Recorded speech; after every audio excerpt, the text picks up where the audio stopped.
Okay, hello guys, welcome back to twin gain episode 4। And आज हम हमारी जो जर्नी है फैट लॉस की एंड बल्क की, उसके बारे में बात करेंगे। एंड जो मिस्टेक्स हम लोगों ने किए हैं एंड आप लोगों को नहीं करनी चाहिए, उस बारे में बात करेंगे। एंड अभी अप्रोक्सीमेटली मुझे 1 मंथ हो रहा है, 1 मंथ से ज़्यादा हो रहा है कि मैं फैट लॉस कर रहा हूँ। एंड अभी लास्ट 2 वीक से मैं मेरी फैट लॉस जर्नी को डॉक्यूमेंट कर रहा हूँ। सो बेसिकली अभी मैंने स्टार्ट किया था फैट लॉस 59 केजीज के साथ। एंड अभी मैं आई थिंक 55 केजी के आसपास हूँ। 3 केजी मैंने फैट लॉस किया है। And basically fat loss journey is not easy. सबको लगता है कि कैलोरी डेफिसिट में चले जाएंगे एंड देन फिर फैट लॉस हो जाएगा, बट वो इतना ईजी भी नहीं है। बिकॉज ऑफ मैंने अभी बहुत सारे चैलेंजेस फेस कर रहा हूँ इस फैट लॉस जर्नी में। जैसे कि मुझे क्रेविंग्स होती है एंड कैलोरी डेफिसिट में हूँ मैं अभी, तो मुझे भूख भी ज़्यादा लग रही है। स्लीप तो प्रॉपर चल रही है, बट हंगर लेवल ज़्यादा है, एनर्जी बहुत लो हो गई है, थोड़ा-सा लो फ़ील होता है कभी-कभी। बट ये सारी चीज़ें हो रही है मेरे साथ। एंड जो लास्ट वीक में आपने वीडियो देखा डाइट का, वही डाइट से मैंने अभी तक 2 टू 3 केजीज़ ड्रॉप किया है। एंड अभी सोच रहा हूँ कि डाइट थोड़ी चेंज करूँ। सो अभी थोड़ी डाइट चेंज करेंगे। मोस्टली पीपल इस वजह से 30 डेज़ में क्विट कर देते हैं, बिकॉज़ ऑफ वो कंसिस्टेंट नहीं रह पाते हैं। या फैट लॉस में हो या बल्क में हो, यही है कि आपको कंसिस्टेंट रहना है। अगर आपको लीन गेन करना है तभी भी आपको कंसिस्टेंट रहना पड़ेगा। कैलोरीज़ बजट में ही खाना पड़ेगा, आप कुछ भी नहीं खा सकते हो। एंड अगर आप फैट लॉस कर रहे हो देन आपको ऑब्वियसली कैलोरी डेफिसिट में रहना है, बट सारी चीज़ें आपको मेज़र करके खानी है। आपको समझना पड़ेगा कि आपको अगर फैट लॉस करना है तो आपको हर रोज़ सेम चीज़ खानी पड़ेगी। आप हर बार नई चीज़ नहीं खा सकते हो, या हर बार आप नई चीज़ नहीं ढूँढ सकते हो प्रोटीन इंटेक कंप्लीट करने के लिए।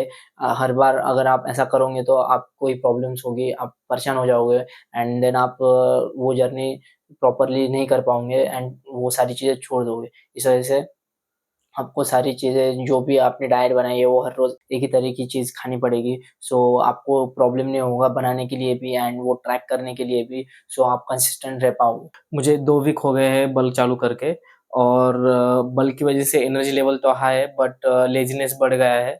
और मुझे बीच में थोड़ा डाइजेशन का प्रॉब्लम हो रहा था, क्योंकि कॉलेज की वज़ह से मेरी टाइम टू टाइम मील नहीं हो पा रही थी। इस वज़ह से मुझे डाइजेशन का प्रॉब्लम आ रहा था। सुबह की मील मैं कभी-कभार शाम को एक साथ लेता था। वो प्रॉब्लम अभी सॉल्व हो गया है, क्योंकि मैं टाइम टू टाइम मील ले रहा हूँ और मैंने फाइबर इंटेक भी बढ़ा लिया है। एंड अभी हम बात करते हैं फैट लॉस मिस्टेक के बारे में, जो कि बिगिनर्स मोस्टली करते हैं। सब लोगों को लगता है कि अगर वो कैलोरी डेफिसिट में चले जाएँगे सो देन उनका फैट लॉस होगा, बट ऐसा नहीं होता है। आपको एटलीस्ट 1 वीक के लिए जो भी आप नॉर्मल डाइट है या जो भी मेस का खा रहे हो, कुछ भी जो भी खा रहे हो आप, उसको ट्रैक करना पड़ेगा। आपको पहले चेक करना पड़ेगा कि आप पहले से ही कैलोरी डेफिसिट में खा रहे हो क्या? मतलब अगर आप हर रोज़ ट्रैक करोगे, फिर समझ में आ जाएगा कि आप हर रोज़ क्या खा रहे हो एंड क्या नहीं खा रहे हो, किसमें ज़्यादा कैलोरीज़ आ रही है, कौन से फूड अनवांटेड है। देन आप उसके हिसाब से बाद में डाइट बना सकते हो एंड वो ईज़ी भी जाएगा डाइट बनाने के लिए। सो बेसिकली लोग क्या करते हैं कि 1000 कैलोरी डेफिसिट में चले जाते हैं डायरेक्टली मेंटेनेंस कैलोरी कैलकुलेट करके ही। बट मेंटेनेंस कैलोरी ठीक है, आप मेंटेनेंस कैलोरी निकाल रहे हो, आप हर रोज़ जिम जा रहे हो, ये अच्छी बात है। बट आपको पहले जो आप रेगुलर जो खाना खाते हो, उसको ट्रैक करना पड़ेगा। देन आपको समझ में आ जाएगा कि कभी-कभी आप कम खा रहे हो, कभी-कभी ज़्यादा खा रहे हो। कभी-कभी जब आप बाहर का खा रहे हो, तो वो खाने की ज़रूरत नहीं है, बिकॉज़ ऑफ उससे आपको कोई न्यूट्रिशन नहीं मिल रहा, प्रोटीन नहीं मिल रहा, ऐसी अच्छी चीज़ नहीं मिल रही है, सिर्फ़ आप कैलोरीज़ खा रहे हो, कार्ब्स खा रहे हो। सो आपको वो सारी चीज़ें बंद करनी पड़ेगी, तभी आप एक अच्छा फैट लॉस कर पाओगे एंड आपका मसल लॉस भी नहीं होगा।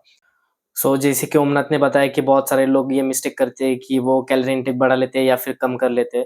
जैसे कि गेन में बहुत सारे लोग 1000 कैलोरी का शेक बढ़ा लेते हैं, तो इससे उनको डाइजेशन का भी प्रॉब्लम हो सकता है और वो डर्टी गेन करता है।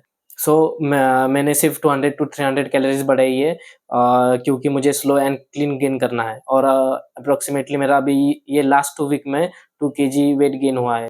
एंड जैसे कि आपको पता है कि मैं लास्ट 1 मंथ से फैट लॉस कर रहा हूँ एंड मैंने मेरी फैट लॉस जर्नी 59 केजीज़ से स्टार्ट की थी एंड मैं अभी एप्रोक्सिमेटली 55 केजी हूँ। एंड मैंने 3 टू 4 केजीज़ ड्रॉप किया है। एंड मुझे ऐसा नहीं लगता है कि मैंने मसल लॉस किया है एंड ऑल।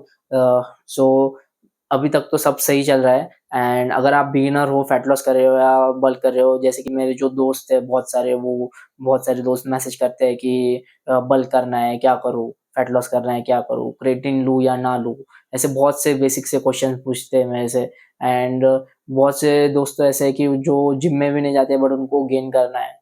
सो मैं अब आपको बस अगर आप बिगिनर हो एंड आपको फैट लॉस करना है या फिर बल्क करना है, तो मैं आपको बस यही एक चीज़ बोलूँगा कि अगर आप जिम नहीं जाते हो देन आप जिम स्टार्ट कर दो पहले, एंड जिम में जाना कंसिस्टेंटली स्टार्ट कर दो, बिकॉज़ ऑफ बहुत सारे लोग जिम में ही नहीं जा पाते हैं कंसिस्टेंटली। तो पहले तो जिम जाना स्टार्ट कर दो एंड 1-2 मंथ जिम करो, देन उसके बाद आप आपकी मेंटेनेंस कैलोरी कैलकुलेट करो, एंड अगर आपको बल्क करना है देन आप 200 टू 300 कैलोरीज़ इंक्रीज़ कर दीजिए, एंड अगर आपको फैट लॉस करना है देन 200 टू 300 कैलोरीज़ डेफ़िसिट में चले जाइए।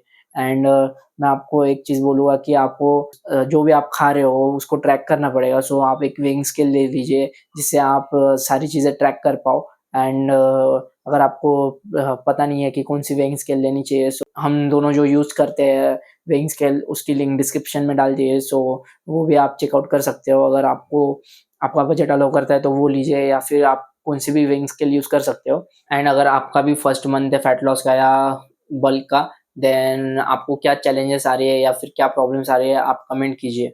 We will reply and maybe cover your problems in next video. And if you like the video, then please hit the like button, comment and subscribe.